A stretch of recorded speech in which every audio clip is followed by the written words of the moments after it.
नमस्ते मित्रों, आज बात करेंगे देवों के देव, महान विद्वान, ज्ञानवान, महान राजा देवराज इंद्र के बारे में। इन स्वार्थी, पाखंडी, धूर्त, मूर्ख लोगों ने इंद्र जी महाराज के चरित्र को कलंकित कर दिया। अहिल्या के साथ उन्होंने बलात्कारी बना दिया। इन स्वार्थी पाखंडियों ने इंद्र जी महाराज के चरित्र की धज्जियां उड़ा दी। इन स्वार्थियों ने इंद्र को जितना बदनाम किया, किसी को भी नहीं किया। इन स्वार्थियों की वजह से आज लोग इंद्र का नाम लेने में भी शर्म करते हैं और कहते हैं कि इंद्र तो बलात्कारी व्यक्ति था, किसी के भी साथ लग जाता था। इतना व्यभिचारी बना दिया। इन हरामखोरों को शर्म नहीं आती कि इंद्र जी के चरित्र को कलंकित करते हुए और कह दिया कि पुराण व्यास जी ने बनाए। देखो, इंद्र जी महाराज का चरित्र कितना उत्तम था। मैं आपको चरक संहिता के पेज नंबर 3 से प्रमाण देता हूँ।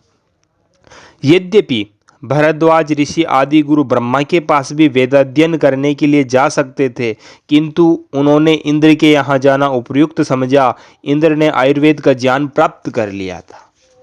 इंद्र जी महाराज की कितनी बड़ी योग्यता थी, आप स्वयं देखिए। इतने बड़े बड़े महान महान ऋषि उनके पास जाने के लिए सहमति देते हैं, तो सोचिए उन ऋषियों से भी ज़्यादा बड़े विद्वान थे। आपके सामने प्रमाण है, आगे देखिए। चरक संहिता के 13-14 ये कुछ श्लोक हैं। इनमें देखिए क्या लिखा है। हिमालय की रमणीय घाटी में उपस्थित होने वाले कौन कौन उपस्थित हुए और उन ऋषियों ने आज्ञा दी कि आप इंद्र जी के पास जाइए। यानी कि इन ऋषियों के पास जो नहीं था वो इंद्र के पास था। इतनी बड़ी योग्यता थी उनके पास। और इन स्वार्थियों ने कह दिया इंद्र तो बलात्कारी था, बस लोलुप था, बस किसी भी रंभा अप्सरा को देख करके उसके तो ये हो जाता था, उसके तो बस काम उत्तेजना पैदा हो जाती थी। क्या शर्म नहीं आती तुम्हें अपने ऋषियों को, अपने महात्माओं को बर्बाद करते हुए? अब आपको बताते हैं इंद्र कितने बड़े विद्वान थे। आप देख के पागल हो जाओगे, आज आपके कान खिसक जाएंगे। और ये पोप जी को दिखा देना, ये वीडियो कह देना कि इंद्र ऐसे बर्बादी नहीं करना है इंद्र को। इंद्र बलात्कारी नहीं थे, स्वार्थी नहीं थे, पाखंडी नहीं थे, धूर्त नहीं थे, और किसी असुर की ये होता तो उसके पेट में पीड़ा और चूहे नहीं दौड़ते थे।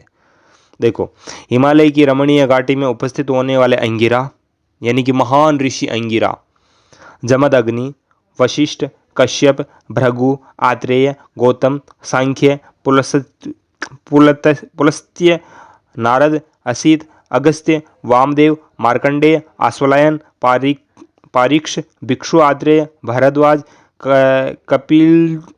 कपिलज, विश्वामित्र, आश्वरत्य, भागर्व, च्यवन ऋषि, और ये इतने बड़े बड़े मारीच ऋषि, इतने बड़े बड़े ऋषियों ने सबने लेके कहा कि आप महान विद्वान इंद्र के पास जाइए।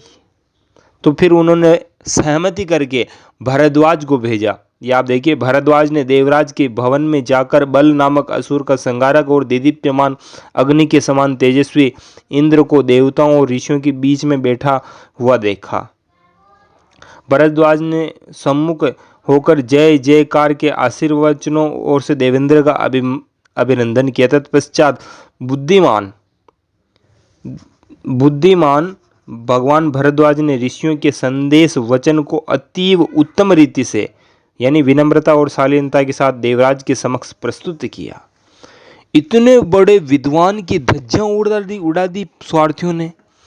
और इन्होंने पुराण गढ़ करके अब चरक संहिता में लिखा कि वो बहुत बड़े विद्वान थे।